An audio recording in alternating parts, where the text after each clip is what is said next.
25 मिनिटांनी. Okay, good morning. काल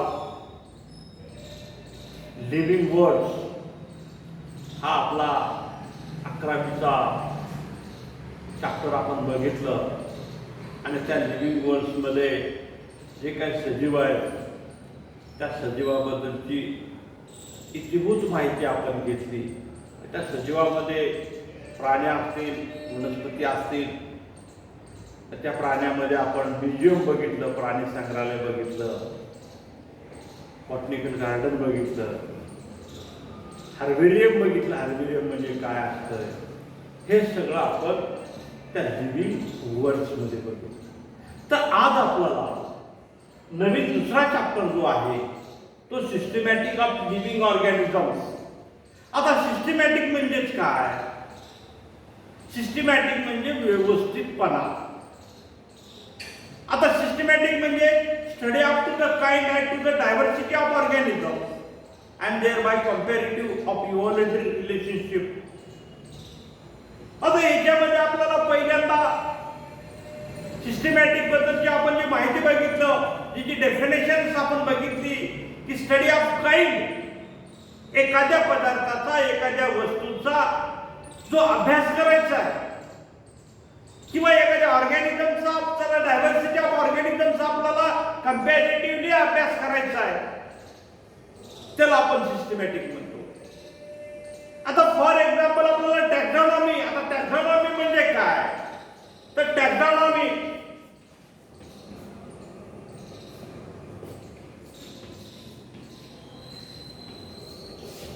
हा टॅक्झॉनॉमी म्हणजे काय? तर टॅक्झॉनॉमी मीन्स बाय क्लासिफिकेशन. आता क्लासिफिकेशन म्हणजेच काय? तर क्लासिफिकेशन म्हणजे वर्गीकरण. आपण बघितलं शाळेमध्ये असताना 8वी 9वी 10वी मध्ये वर्गीकरणाबद्दल, प्राण्याचे वर्गीकरण, वनस्पतीचे वर्गीकरण आपण बघितलं. मग या classification following by certain rules of principle. आता ते वर्गीकरण करण्यासाठी सुद्धा काही रूल्स असतात, काही प्रिन्सिपल्स असतात, काही तत्व असतात. तेव्हाच आपण त्या वनस्पतीचं किंवा त्या प्राण्याचं आपण वर्गीकरण करतो. Word taxonomy combine to the 2 Greek words. आणि हे वर्गीकरण करत असताना आपल्याला काही ग्रीक वर्ड्स घ्यावे लागतात. ग्रीक भाषेमधले शब्द त्या ठिकाणी घ्यावे लागतात. टॅक्झॉन मीन्स मिनिंग बाय अरेंजमेंट. आता टॅक्झॉन means arrangement.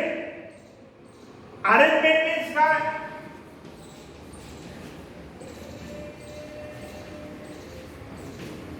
हे arrangement, taxon means arrangement.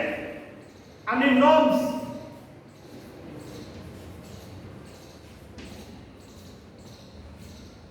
Norms meaning by law किंवा रूल. रूल म्हणजे एक नियम. म्हणजेच काय? एका अरेंजमेंटला रूल्स करायचे, त्या नियमामध्ये बसवायचं, त्यालाच आपण taxonomy. Term of taxonomy was first by introduced by to the A.P. Candolle. A.P. Candolle हा शास्त्रज्ञ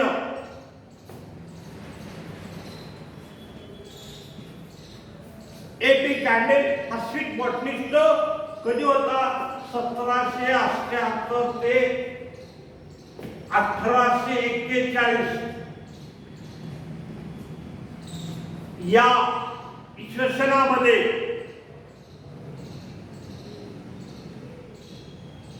या टॅक्झॉनॉमीचा अभ्यास केला. A.P.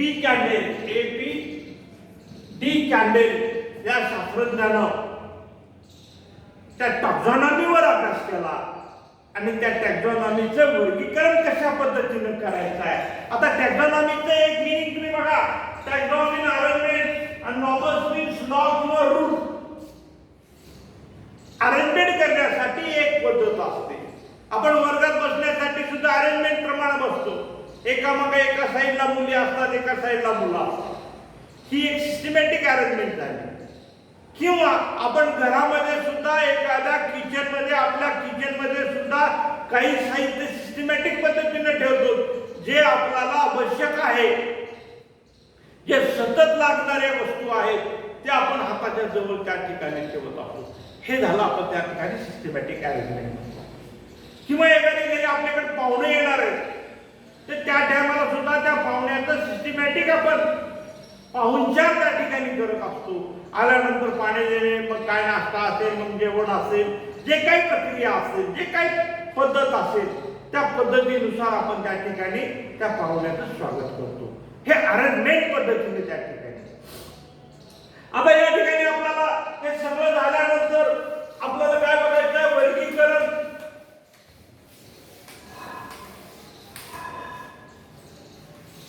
आता क्लासिफिकेशन म्हणजे काय मी सांगितलं तुम्हाला, वर्गीकरण.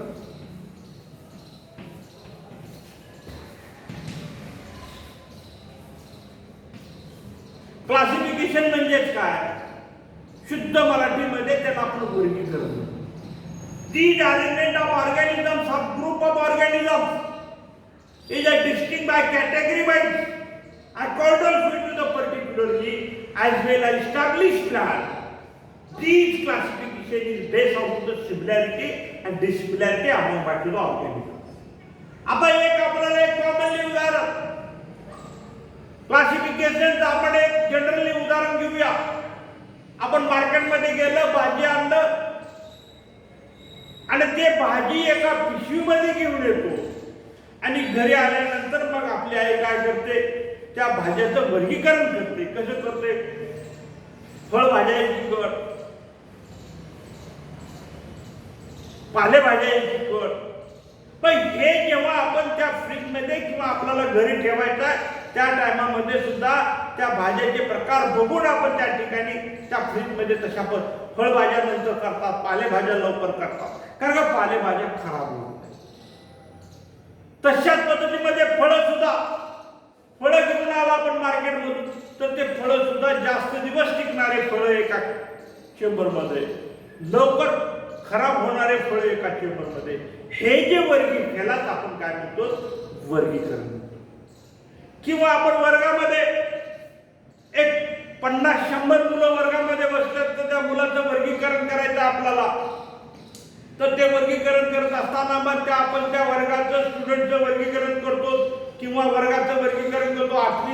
आठवीला आपल्याकडे 4 तुकडे आहेत, ए बी सी डी. आता ह्या 4 तुकड्यामध्ये ए मीन्स बाय सिलेक्टेड तुकडी म्हणतो, बी मीन्स बाय नुसती मुलीची तुकडी म्हणतो, सी तुकडी आपण मुला आणि मुलीची म्हणतो आणि जी तुकडी नॉर्मल मुलाची आहे किंवा सर्वसाधारण मुलाची तुकडी आहे. अशा पद्धतीनं त्या वर्गाचं आपण वर्गीकरण करत आहोत. मग अशा या वर्गीकरणामुळं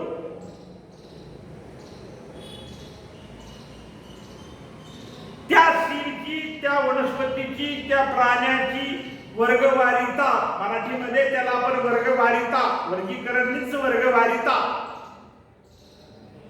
हे आपण करत असतो. त्याला आपण म्हणायचं क्लासिफिकेशन. आता या ठिकाणी आपल्याला आर्टिफिशियल. आता आर्टिफिशियल म्हणजेच काय? आर्टिफिशियल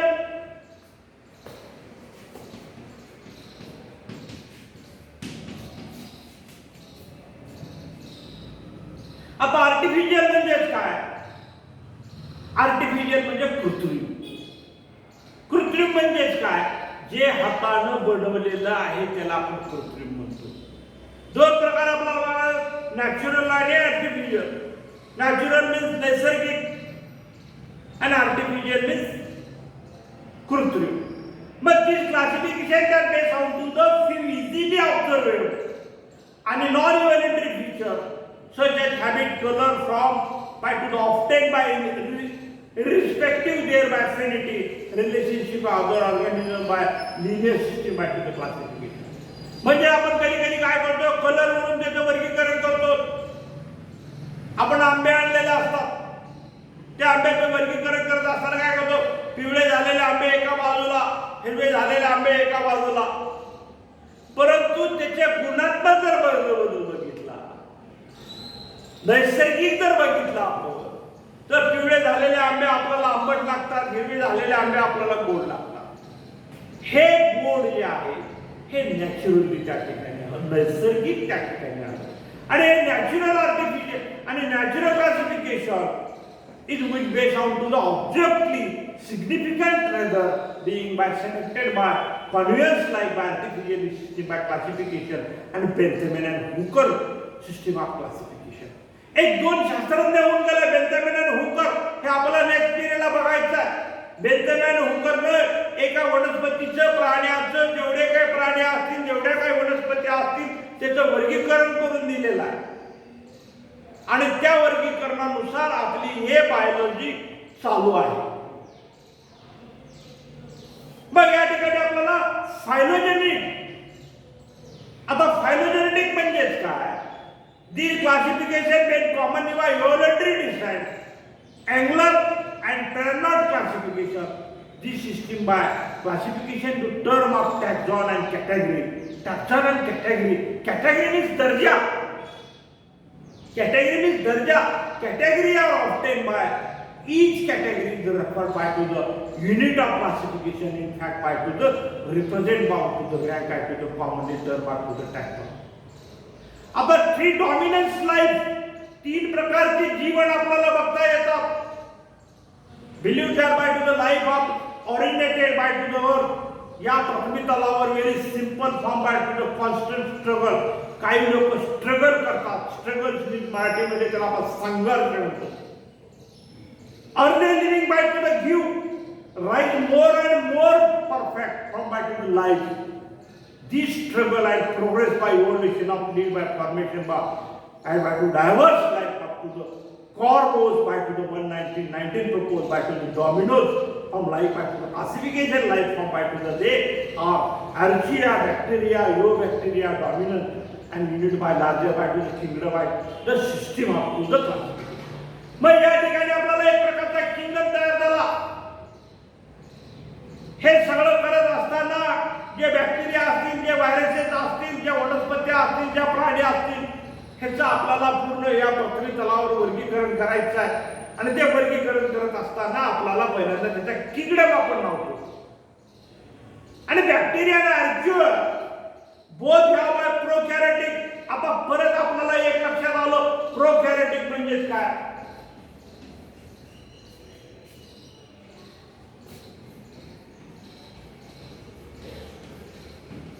आता मी एक सांगतो तुम्हाला, मी हे जेव्हा शिकवत असतो तेव्हा आपण प्रत्येकानं व्हिडिओ बघत असताना, शिकवत असताना प्रत्येकानं शॉर्ट नोट काढणं महत्वाचं आहे. शिकवत असताना ऐकत ऐकत आपल्याला जे महत्वाचा पॉइंट वाटतो, जो लक्षात राहत नाही, तो राईट डाऊन करून घ्यायचा. आता प्रोकॅरियोटिक आणि युकॅरियोटिक. प्रोकॅरियोटिक मीन्स एकपेशीय, वन सेल, एकपेशीय. प्रोकॅरियोटिक आणि युकॅरियोटिक मीन्स मल्टीसेल्युलर. त्याला काय म्हणतो? वन सेल किंवा युनिसेल्युलर.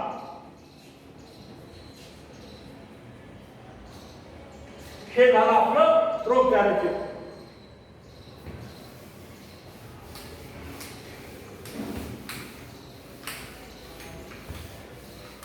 unicellular, एकपेशीय. and thereby to the eukarya or eukaryotic.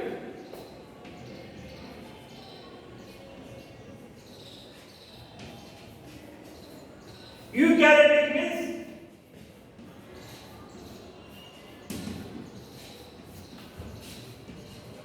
multicellular. The all three dominants have by to the very unique ribosomal. Ribosomal means RNA and rRNA. Archaea known by to their by survival of very extreme condition like by high temperature, salinity, acidic condition, bacteria throw up to the prokaryotic different by structure up to the cell wall. आता याच्यानंतर आपल्याला taxonomy बघितलो. आता याच्यानंतर आपल्याला human taxonomy बघायचं आहे.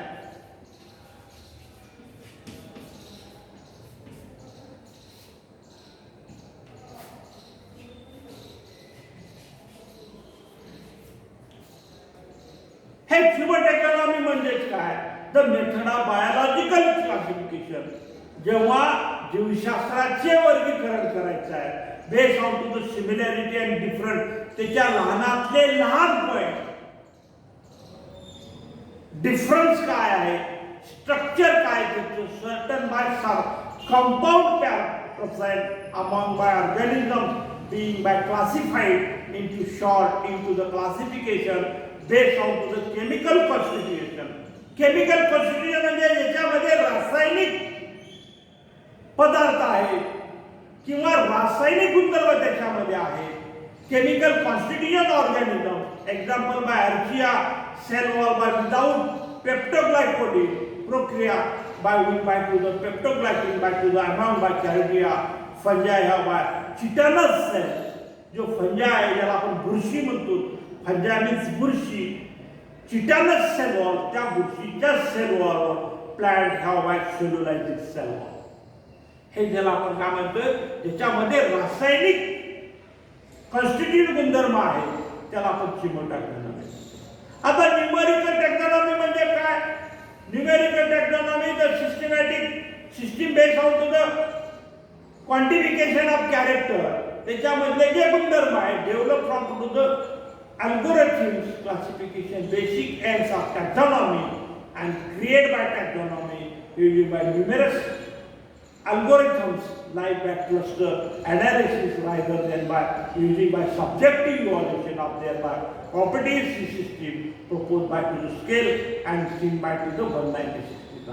त्याच्यानंतर कॅल्डोग्राम जो आहे, this typical branching pattern as shown to the previous stage of diagram, three dominant line of cladograms represented by the epithelial by relationship denoting by to the comparison of organisms and thereby common ancestor. त्याच्यानंतर फायलोजेनी. आता फायलोजेनी हा फायलोजेनी, तर phylogeny म्हणजे काय?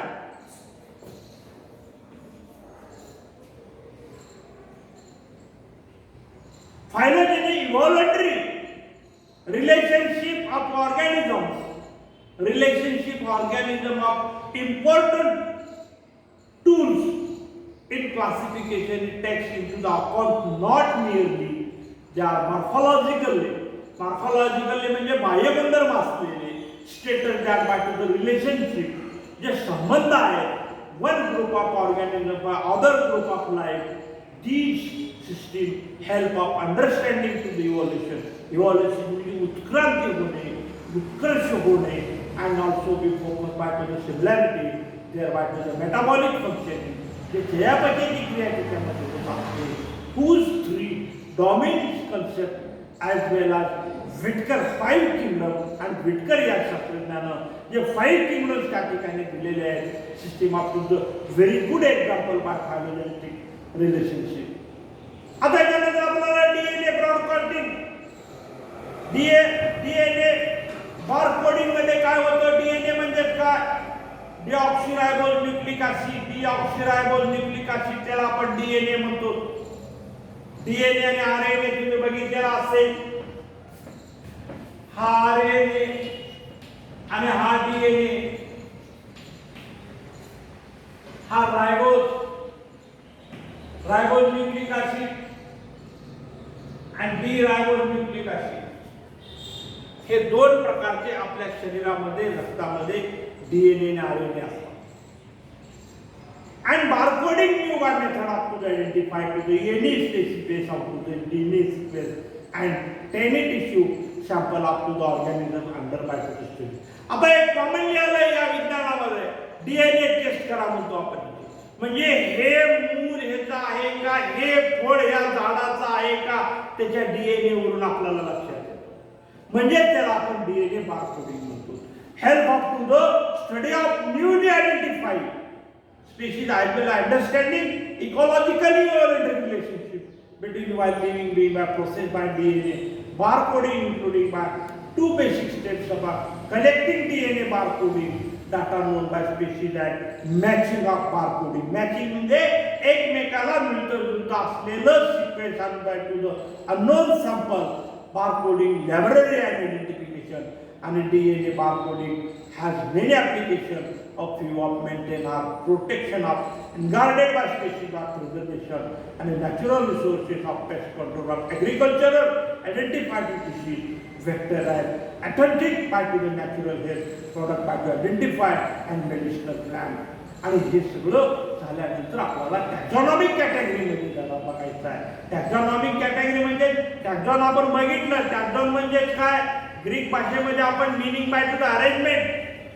मग ह्या category wise arrangement कशा पद्धतीची? Classification is a not single step. वर्गीकरण हे एका स्टेप मध्ये नाहीये. Process by involve by heritage of state which by step represent by rank of category. त्याची एक रँक ठरलेली असते. रँक वाईज कमी कमी कमी होत असतो. त्याचं वर्गीकरण करत असताना sees by category of part of to the overall taxonomical arrangement called as to the taxonomic category and all category together by constitute. जेवढ्या दर्जेदारी कॅटेगरी असतात ते कॉन्स्टिट्युएंटली टॅक्झॉनॉमिकल हेरिटेरी किंगडम. त्याच्यामध्ये डिव्हिजन आला, क्लास आला, ऑर्डर आलं, फॅमिली आलं, जिनस आलं, स्पीशीज आलं, कॅटेगरी वाईज हेरिटेरी sequence. They are compulsory category. Beside that, there are some facility to category like by suborder, some family this by to the use of to the for need आपल्याला गरजेनुसार आपण त्याचं वर्गीकरण करत असतो. आता त्याच्यानंतर टॅक्झॉनॉमिक हेरिटेरी. आता टॅक्झॉनॉमिक हेरिटेरी मध्ये काय होतं? टॅक्झॉन म्हणजेच काय? टॅक्झॉन म्हणजे अरेंजमेंट. मी तुम्हाला सांगितलं is a taxonomically group of to the any rank by to the system of classification. H.J. Lance in 1948 ला is by plant kingdom, each one by to the following such as to the angiosperm, dicotyledon, polypeptides, malvaceae represent and taxonomic group of to the taxon. हे आपलं इथपर्यंत झालं. आता आपल्याला एक अजून एक लक्षात ठेवायचं, आपण प्रत्येकानं जी 11वीची सायन्स डिक्शनरी घेणं गरजेचं आहे. हे जे शब्द आहेत या शब्दाचे मराठीमध्ये अर्थ त्या डिक्शनरी मध्ये असतात किंवा आपल्या मोबाईल मध्ये डिक्शनरी हे ऍप डाउनलोड करून घ्यायचं आणि एखाद्या शब्दाचा मिनिंग जर आपल्याला कळत नसेल तर तो मिनिंग आपण त्या गुगलवर टाकलं तर आपल्याला त्याचं उत्तर मिळतं किंवा डिक्शनरी ऍप मध्ये जर टाकलं तर त्याचं मराठीमध्ये आपल्याला उत्तर मिळतं. हे महत्वाचं आहे. आधी आपल्याला बेसिक कन्सेप्ट झाल्याशिवाय पुढचं आपल्याला काही समजत नाही. हे इथपर्यंत झालं. बाकीचा भाग जो आहे क्लासिफिकेशन ऑफ चायना रोज आणि कोब्रा जे आपण म्हणतो, जे काही चायना रोज आणि कोब्रा जे आहे, चायना रोज म्हणजे आपलं जास्वंदीचं फूल आणि कोब्रा म्हणजे एक साप आहे. ह्या दोन्हीचं उदाहरण आपल्याला वर्गीकरणाद्वारे उद्देशाला बघायचं. म्हणजे एक प्राणी आणि एक वनस्पती, या दोन्हीचं वर्गीकरण कशा पद्धतीने केलं जातं, या दोन्हीचं क्लासिफिकेशन कशा पद्धतीने केलं जातं हे आपल्याला नेक्स्ट पिरियडला बघायचं आहे.